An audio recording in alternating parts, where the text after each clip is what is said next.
the theme Better Together mean for your government? This has been working with Nova Scotians over the last 6 years to continue to put us in a position where we can deliver our fifth balanced budget and we can make investments back into our community partners who are delivering services to citizens and working with the business community who are creating jobs. To what extent are those investments, particularly on the capital side, driven by the unknown of what's going to happen as the closure of Northern Pulp plays out? They'd been investments we'd already committed to. Obviously, the P3 project schools that we're buying were committed to decades ago. We're purchasing those to continue to improve that infrastructure. Same thing with the community redevelopment around healthcare. Those decisions were made prior to the outcome of Northern Pulp, but they certainly will continue to drive and help provide support and economic opportunity for citizens. Sorry, capital spending is about $250 million higher this year than anticipated in the fiscal plan last year. So why the extra spending? I realize those projects you just mentioned were already spelled out, but there's additional spending on top of that. Why? So we, not only are we purchasing those schools, we continue to have to make investments in communities that require new infrastructure. We're making investments not only in the large redevelopment of our capital in terms of the healthcare, we're making investments in other communities around collaborative care centers or some of our own infrastructure where we're continuing to improve either large emergency rooms or making those kinds of commitments.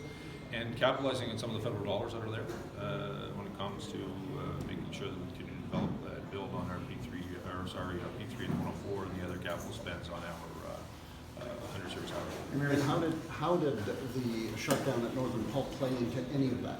The two of them are not connected. What's connected is that we have a $50 million fund that will support that sector as we transition. The minister has worked towards out years. Obviously, we're looking at the impact of what that would be to our economy. But the transition fund that we have set aside, which is that to help transition that sector to a new tomorrow. The money that's going, the increased money towards community services, to what degree is that an acknowledgement? I think you even referenced this last week, that the steps that you folks have taken so far simply haven't moved the needle enough. The investment, in particularly around the child benefit piece, we made substantial investments, and we saw numbers come out that saw us drop, the largest drops inside of Canada, but still too high. And this is an acknowledgement of that, and this is an investment in those kids in our province who are living in poverty. Is this a pre-election budget, Premier? Well, I've given everybody a chance to go away for March break, so everyone will enjoy March break. What does that mean? What does that mean? Is it a pre-election budget? I don't. You guys have all been speculating on an election. If you've got a date, let me know the date and we'll consider it. But you just sort of fed that, didn't you? Because we're the only province still that doesn't have a fixed election date, so why don't you let us know the date? Why would we want to give up the anticipation, the excitement, the speculation by all of you?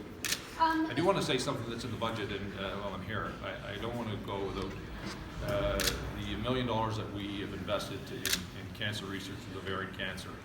As you know, the national government has invested in a national program for the Ovarian Cancer Canada. I want to tell you, in 5 decades, this province, this country, has not moved the needle when it comes to diagnosing ovarian cancer. As I said to someone, or I said to my colleagues last night, for my daughter, her health outcomes around ovarian cancer is no better than her great-grandmother's.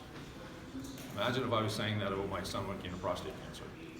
It's just not even remotely close. And I'm so proud of our team, and I'm proud of the work that ovarian cancer in Nova Scotia is doing. Continue to highlight this, and the fact how lucky are we to have a medical school and a teaching school here that can actually do medical research.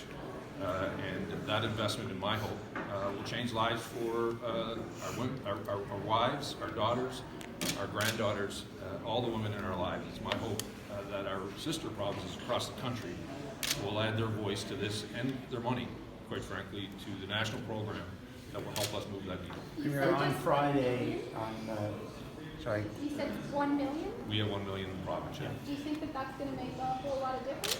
We added on top of what's happening at the national level. We believe it will.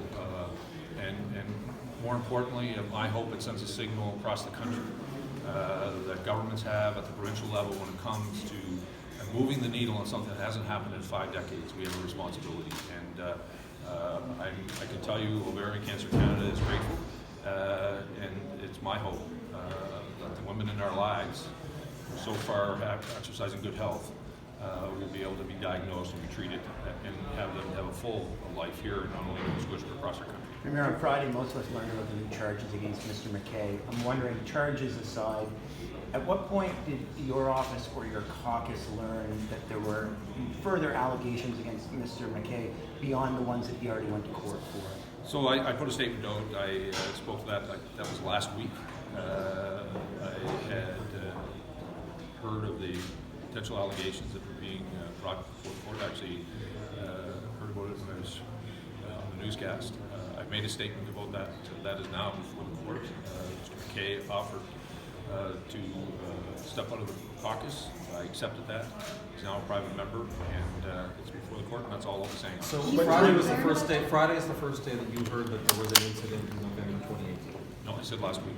Sorry, when last week? Could you? My statement stands for itself. It's before the courts. It doesn't actually answer the sort of key question. Did you find out on Monday last week or Friday last week? I found out last week. Why won't you tell us the exact date? What possible difference could that make in Mr. McKay's court case when the Premier found it? I made a statement. That's the statement. You can run the statement if you wish. If not, I'll post it again for you. But the reality is, it was last week. What are you hiding from on that? I just can't imagine what. Why are you accusing me of hiding something? I've answered your question. You don't like the answer, but quite frankly, it's unacceptable, Brian, for you to accuse me of hiding something with no fact, with no basis. I don't accuse you of that. Let's be clear about this. I laid out a statement.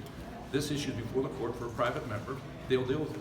Premier, so you're saying this was the first you ever heard of this November incident? I have put a statement out that I stand by. That statement is there. Right, Last but that question. doesn't answer the question, Premier, with all due respect. Read the statement, John. Is this the first you have heard of that November 22nd incident? My statement said I've heard it last week. Heard of the charges last week. Last week. But the incident itself, the statement says you learned of the charges last week. It doesn't refer specifically to the incident that dates back to 2018. And what we want I'm not clarity separating. on. Quite frankly, I'm not separating the two. But there is a difference, though, Premier. So my statement is, this is my statement. The first I heard of this was last week. That is in my statement. This is before the court. It will move forward. So just for the sake of, we want to make sure that we represent what you're saying accurately. When you say this, you mean everything, not just the charges, the actual allegation that you Correct. drove drunk in 2018. Correct. Thank you.